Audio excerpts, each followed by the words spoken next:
Hi, welcome to this class. Now, in this section of the class, we'll be basically looking at how to aggregate data. So, what do I mean by aggregate data? So, for instance, now, in a typical office setting, like we get data at the very granular level. So, basically, we're getting data of, sales data at maybe like instant level at maybe like order level. So, for every order that was made, you have the transaction detail. Now, in the real sense, most people are not really, I could almost say like 95%, roughly 95% or even more of the cases, nobody is interested in like, this granular data because, the business just wants to see like, maybe for instance, they just want to see like how many, like how many goods was sold like the previous day, or maybe like how much money was sales was generated, or maybe like what was the total profit. So when you look at this type of data, is basically like an aggregated data. So it's like an aggregated data of a certain period. So it's either you're taking like a sum, or you're taking an average, or you maybe like you're taking a mean, or you're taking a median, or something like this. So now the same way, as an analyst, it's very, very easy for the analyst to basically calculate this type of, do this type of analysis straight away from the, from SQL. So in this class, basically, we will look even more into, how we could use like this type of, granular data and make some kind of aggregated, sense out of it. So for one, we have this sales table. So in this sales table, when we look at this sales table, it's just basically like liquor sales table. And then the sales table is almost like 6 gig or worth of data set. I will just close this once, because then they're basically not useful for analysis now.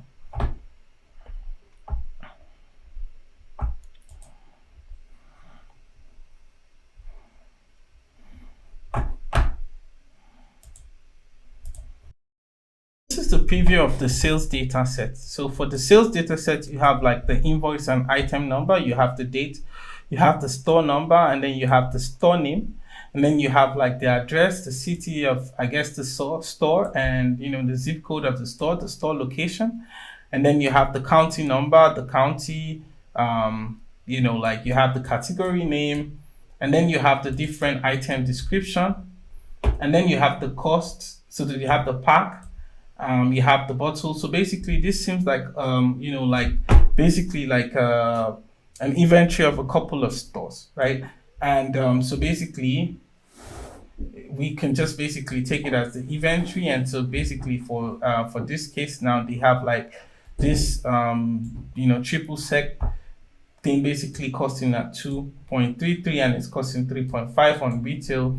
And so they say like how many bottles was sold, and then they was able to get like 4 times 3.5, which is basically giving us 14.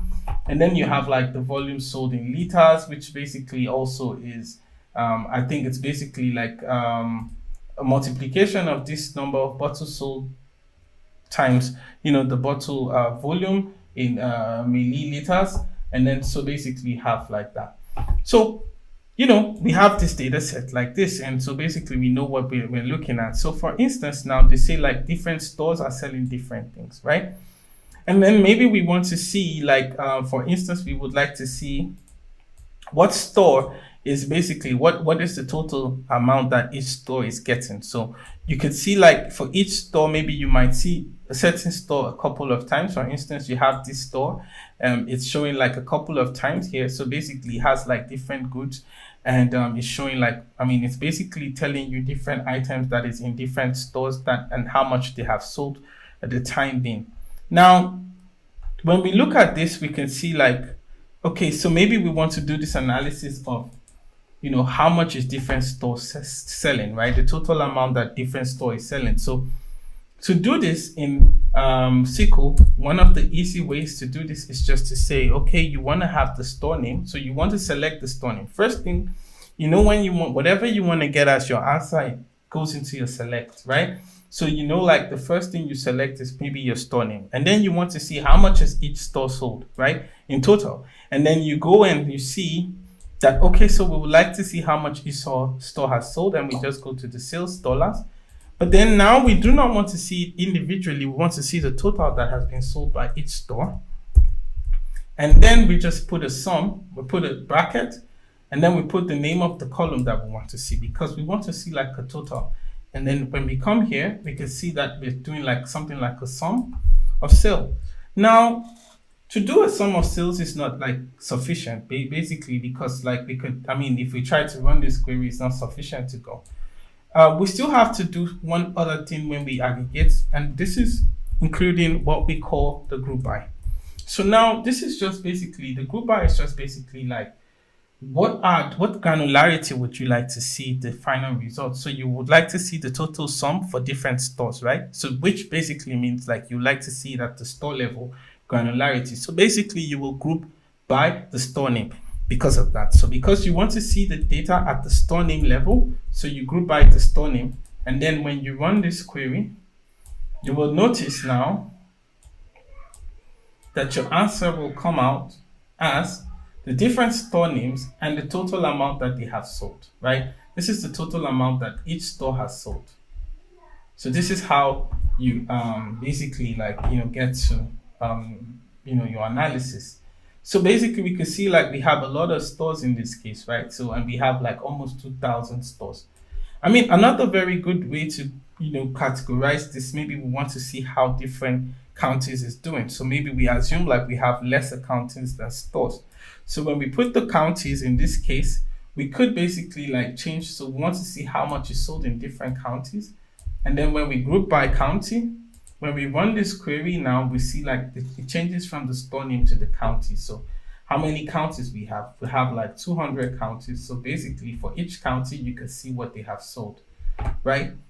And so this is that basically like how it is. And also, we could also take a city level, right? So city level and say, oh, we would like to check for each city. So how much is being sold in each city? So how much was sold in each city? So we can say, we put this, we select the city, we select the sum of sales, and then we, group by the city, right? So when we run the query, also here we get even we have like 843, because then we have like a couple of cities, and then this is the amount that each of them has sold. Now we noticed also like this is bringing out a very strange figures. It's because we didn't name this column. So we could easily name this column by putting an as, or maybe basically we can also put a space and then say total sum in, maybe we could call it total sum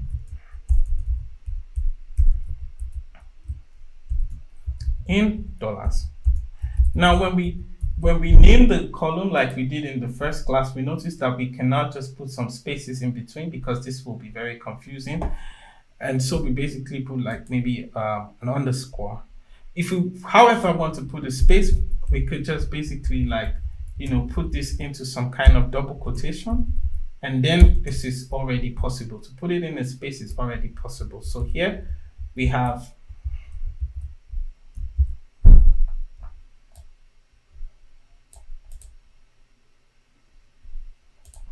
so when we run this query now, this is because we didn't put an as here. So basically, yeah, I think just in this case, I think it's really better to just put an underscore, I guess. So this is not working in the case of Bigquery. And then I think like with an underscore, we have everything that we need, right? Okay, we still have this here. So basically, we just have our queries, giving us our answers back, right? So this is like different ways of basically like, summing the data set. We can also do some other analysis, like maybe we could find the average, right? So basically, we could find the average sales in maybe the average price of like each category, for instance. So basically we have different category names. We notice like in the shops they sell different types of things, and we want to know like, so for triple sec, for instance, what is the average price of goods that are being sold under this category. So basically here what we do here is we just basically come and take the category name, because then we want to know based on the category name. So in this case now we group by the category name and not by and also in this case we're not trying to find the total, the sales in dollars, but we want to see like for specific items. So what is the cost of specific items? So maybe we can use the retail cost, for instance. So what is the average cost of each category, basically like that. And then when we run this query, now we could see like we have different categories. Now there are, certain rows that is null. We could basically like exclude these rows by using some kind of approaches. And in the previous classes we also learned how to use the where statement. So for in this case now we could basically come here and say we put a where clause and basically say like where category is not null, for instance. So in this case now it filters every case where category is null, it takes it out of the equation, and then you have like a much more clean data, I will say. Not a very clean, but much more clean data in this case.